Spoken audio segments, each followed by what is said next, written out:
Hello दोस्तों। तो आज मैं आप सभी को एक बहुत ही दर्द भरी प्रेम कहानी की स्टोरी बताने जा रही हूँ, जो बहुत ही अच्छी है। आप लोग एंड तक ज़रूर सुनिएगा, बहुत अच्छा लगेगा।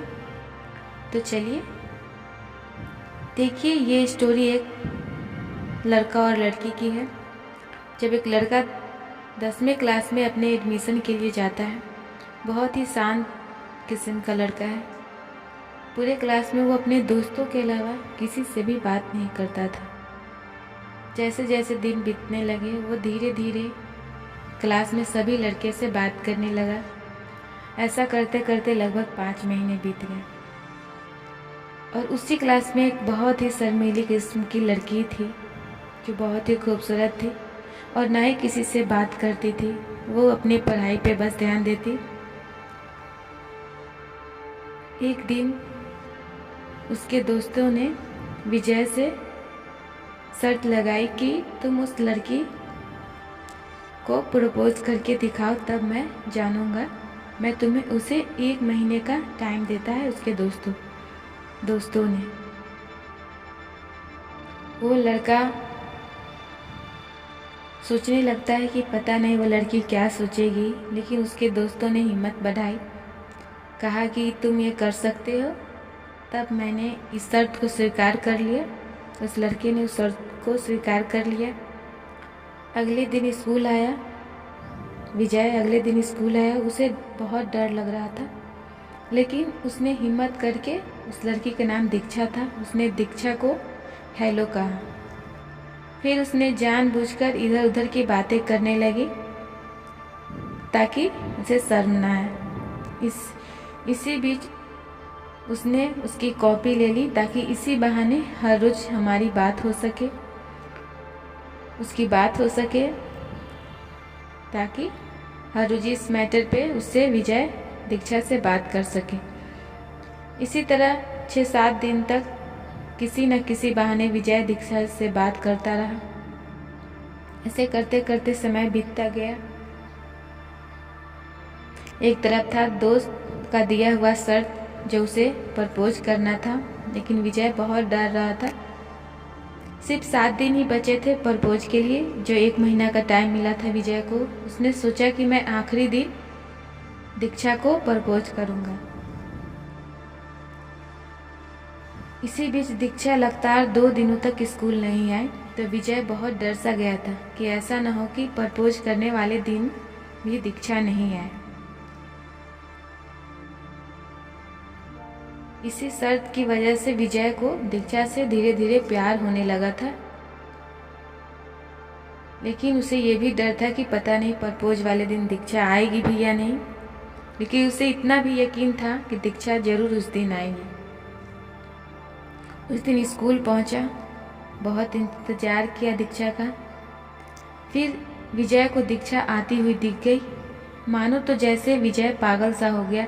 अंदर ही अंदर उसे बहुत डर भी लग रहा था और बहुत खुश भी था कि दीक्षा आज स्कूल आ गई।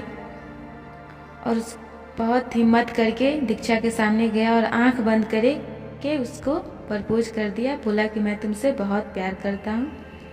इस बात को सुनकर जब वो देखा तो दीक्षा वहाँ नहीं थी, वो क्लासरूम में जाकर बैठ गई थी।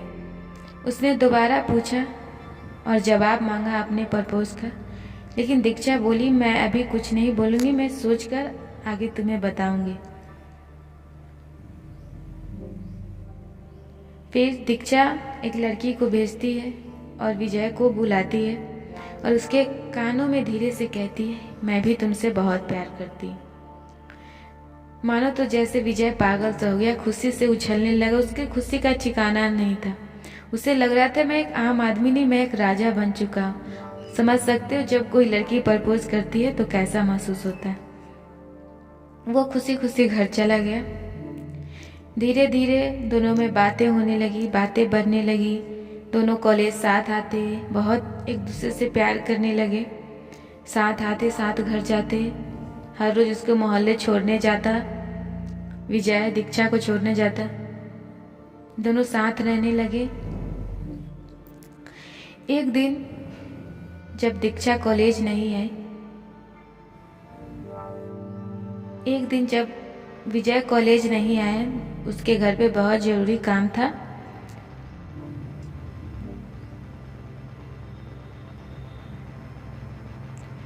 और उसे पता नहीं था कि वो दिन उसकी ज़िंदगी का बहुत ही खराब दिन गुजरेगा। मानो उसकी ज़िंदगी बर्बाद सी हो गई, उसकी ज़िंदगी रुक सी गई।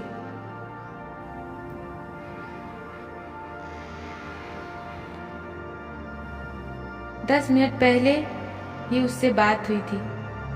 छुट्टी हो गई, मैं घर पहुंचकर बात करता हूँ। लेकिन जब विजय घर गया तो उसका शाम तक कोई कॉल नहीं है।